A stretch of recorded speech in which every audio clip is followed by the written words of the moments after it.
exposure to someone who tested positive. Now, remember, KD himself had COVID-19 in May, but this is the league's protocol, and if he misses all 7 days, that will include the next 4 games. So starting tonight against Utah, back-to-back against Philly, Memphis, then a Sunday game against the Thunder. So, Tim, the Nets are only 3-4, even with KD playing 6 of the first 7 games. What do you feel the Nets should be focusing on over the next week without their leading scorer? Well, Steve Nash needs to go find every instructional tape he can find on how to play defense and just play them for the next week, whenever they can. Play them, give them to guys to watch at home, watch at practice, watch on the plane, at the hotel, before the game. This team needs to start guarding people. They don't have very much defensive talent. If you go through their top 8 or 9 guys, I would argue they have no above-average defensive players, and they have several minus ones, whether it's Kyrie Irving, Joe Harris, Karis LeVert, Taurean Prince. So they're already working at a deficit, but this team needs to play much better at that end if they want to be a true championship contender. If you go over the last decade, no team other than the Golden State Warriors has been outside the top 10 in defensive efficiency. And the Warriors in 2018 were 11th in defensive efficiency. That was a team, I think we'd all agree, that had a lot more defensive talent than being outside of the top 10. This team does not have that. They have to get much, much better at that end, I think, if they want any chance of being an elite team in the East. Yeah, and look, I think Kevin Durant's best defensive years came when he was in Golden State, and that's because of the clear principles, the style of defense. He was motivated he was up there in conversation towards the end of the year, is like, could he be the defensive player of the year? So is he going to be able to get to that same spot? I don't think so. I think for me, you have to look at the other guys. You always have to look at your team from as a player and say, where can I contribute? Losing Spencer Dinwiddie, Taurean Prince, these guys have to focus on the defensive end. If you told me all I have to do is become an above average defender and we are a championship level team, but that's what it's going to take. But that's also going to be the leadership. You talk about the leadership of Kyrie, the leadership of Kevin Durant. Can they get the other players to buy in on a defensive scheme? And Steve Nash and, look, we know Mike D'Antoni is not a defensive, monster, but they need a lot of guys contributing on the defensive end, and they're not getting it. Yeah, you don't have to have individual great defensive players to have a great defensive team. You just need a great infrastructure on defense. I mean, my Boston Celtics team, we didn't have individual great defenders outside of Kevin, but we had a system in place. But also, I've been watching the Nets this year, and I think they have to do a better job at staggering their stars, too. Mm-hmm. I think Kevin or Kyrie needs to play with the second unit. I also believe Jared Allen should be starting. I mean, I think he's a huge key to what they do defensively. And so I think it's just minor tweaks in what they need to do with their lineup as far as staggering minutes with your stars, getting more time, trying to find more minutes for Jared Allen in that starting lineup also. And I think that'll help their defensive performance moving forward. Tim, what's the politics right now on Jared Allen starting? Well, DeAndre Jordan is friends with Kevin Durant and Kyrie Irving, so he is starting. There's little doubt to me that Jared Allen is the far better player, and he should be starting, and Paul is right. I'm sure Richard would agree, whether he'll say it or not. And it just doesn't seem like it's going to be the case, and that's to Paul's point. That's remember, one of the tweets that should happen. It's all about who your friends. It's all about who you. It's all about who your friends. Why are you pointing at me? Anyways.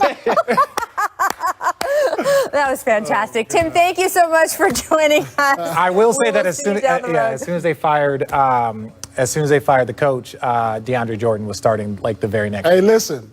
Richard Jefferson was friends with LeBron. Who? Therefore, he got on the team. I don't like that dude. You know what I'm saying? Therefore, he made the team. People.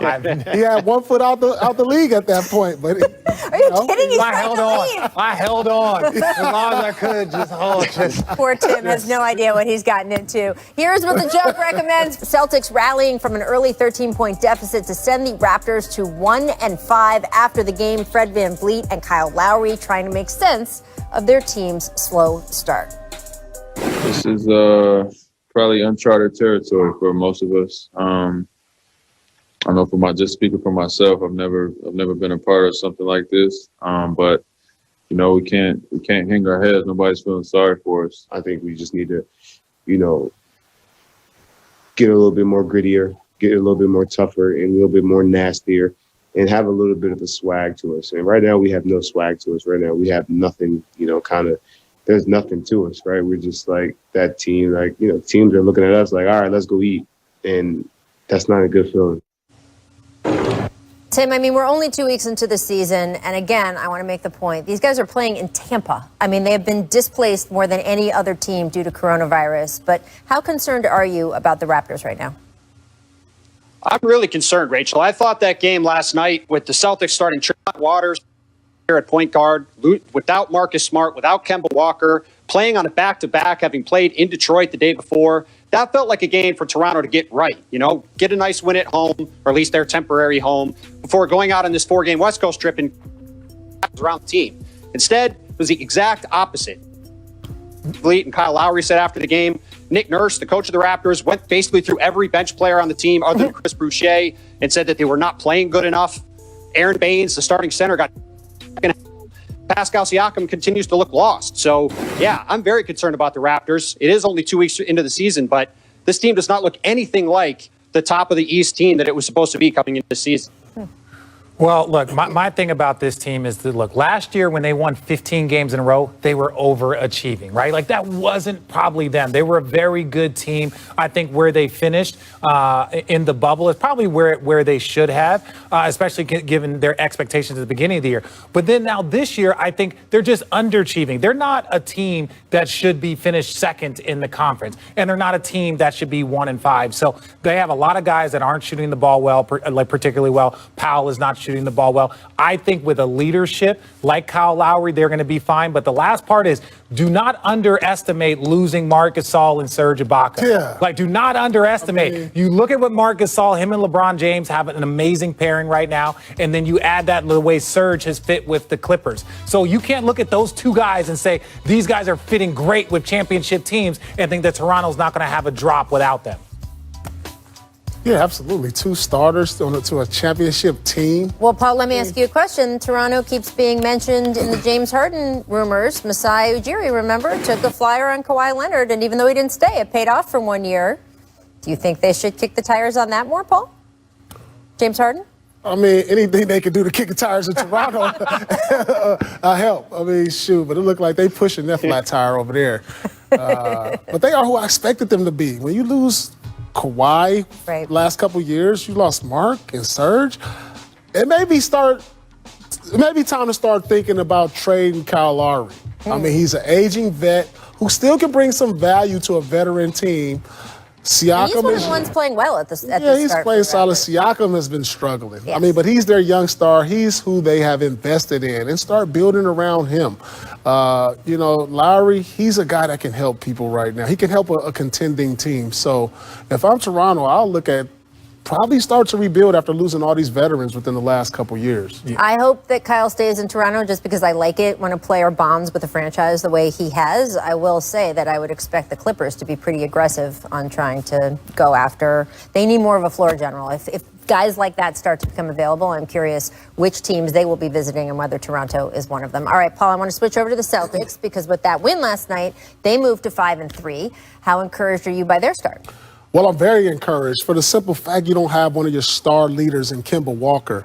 And you've seen Jason Tatum and Jaylen Brown playing like the all-star who we think he can be this year. So this is very encouraging for the Celtics. Although I was disappointed in that loss at Detroit, but they made it. They came back and beat Detroit. But you got to be encouraged, especially for their lack of depth, Smart being out, Kemba being out. And they're right up there at the top with the Eastern Conference. Well, and what I like about, Jaylen Brown is that he's that quote unquote, he's been that third guy now for a while, whether it was with Kyrie was there or when you had Gordon Hayward and then you had Kemba Walker. Not that Jaylen Brown wasn't a stud, but he's continued to work on his game. He's continued to add to his game. And the way he is playing now, look, the first 25 games, 30 games dictate whether or not you're going to be an all-star. Your team's record and your performance. He is performing like an all-star. Jason Tatum might be the best player, but Jaylen Brown is doing so much at a high level. It's just hard to ignore that.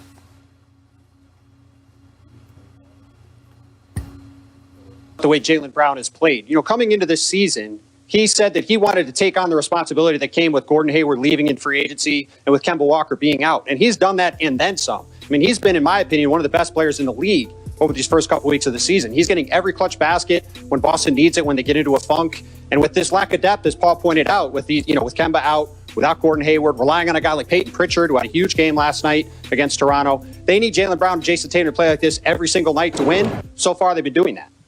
I want to switch over to the Nets because Woj reported yesterday that Kevin Durant